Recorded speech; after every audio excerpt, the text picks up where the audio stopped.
کہ جیسے ہی حضور کی پیدائش ہوئی تو ابلیس نے زور سے چیخا، زور سے چلایا۔ جب ابلیس زور سے چلایا تو پوچھا گیا کہ آپ چلا کیوں رہے ہو؟ آپ اتنے زور زور سے چیخ کیوں رہے ہو؟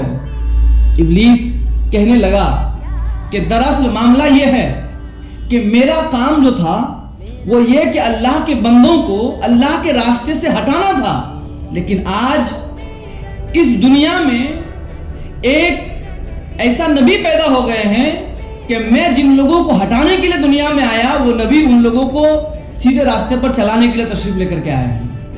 میرا کام تھا لوگوں کو بھٹکا کر کے، گمراہ کر کے جہنم کی طرف لے جانا، لیکن اس دنیا میں اس نبی کی تشریف آوری ہو چکی ہے کہ وہ نبی گنہگاروں کو اپنے دامن میں چھپا کر کے جنت کی طرف لے کر کے جائیں گے۔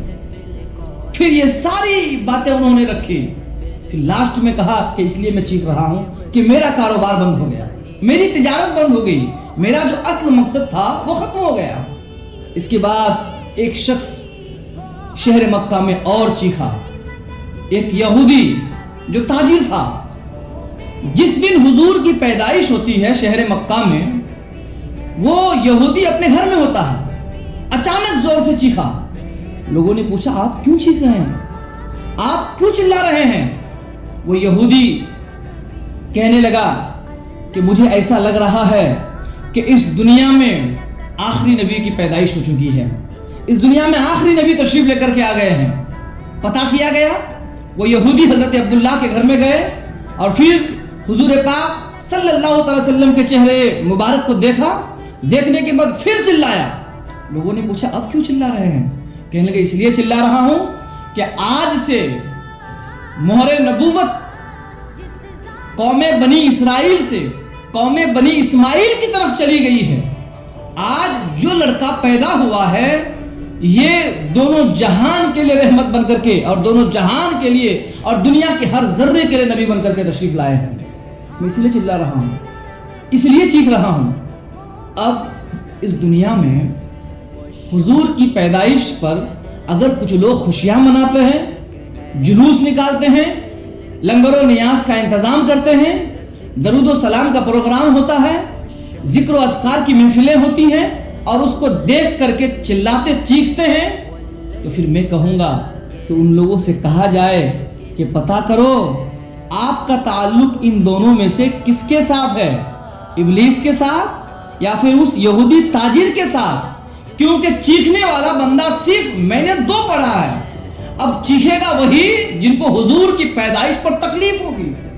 لیکن ہم اہل ایمان تو ایسے ہیں کہ حضور پاک صلی اللہ علیہ وسلم جیسے ہی شہر مکہ میں پیدا ہوئے، ابو لہب کی ایک لونڈی کو خبر ہوئی کہ حضرت عبداللہ کے گھر میں حضرت محمد عربی صلی اللہ علیہ وسلم کی پیدائش ہو گئی۔ دوڑتے دوڑتے اپنے مالک ابو لہب کے پاس میں گئی، جا کر کے کہنے لگی ابو لہب کہ آپ نے سنا حضرت عبداللہ کے گھر میں ایک لڑکا پیدا ہوا ہے جن کا چہرہ چاند سے زیادہ خوبصورت ہے۔ ابو لہب کو معلوم تھا کہ وہ محمد عربی صلی اللہ علیہ وسلم پیدا ہوئے ہیں۔ جیسے ہی ابو لہب نے سنا، انگلی سے اشارہ کیا کہ جاؤ میں نے تمہیں آزاد کر دیا زندگی بھر کے لیے۔ اب معاملہ کیا ہوا، ابو لہب مر گیا۔ مرنے کے بعد کسی قریبی نے ان کو خواب میں دیکھا۔ جیسے خواب میں دیکھا تو انہوں نے پوچھا ابو لہب قبر میں تمہارا حال کیا ہے؟ ابو لہب کہنے لگا کہ ہر دن میں عذاب جہنم میں مبتلا رہتا ہوں، لیکن جیسے ہی سوموار کا دن آتا ہے یعنی حضور کی پیدائش کا دن آتا ہے، جس دن حضور اس دنیا میں تشریف لے کر کے آئے وہ دن آتا ہے، ابو لہب کہہ رہا ہے ہر دن میں عذاب میں مبتلا رہتا ہوں، لیکن جیسے ہی سوموار کا دن آتا ہے میرے اوپر عذاب تخفیف کر دی جاتی ہے، کم کر دی جاتی ہے۔ کہ کیوں؟ کہنے گئے اس لیے کہ جب حضور اس دنیا میں تشریف لے کر کے آئے تھے، جس دن حضور کی ولادت ہوئی تھی، وہ سن کر کے اس خوشی سے میں نے میری لونڈی صوبیہ کو ہمیشہ کے لیے آزاد کر دیا تھا۔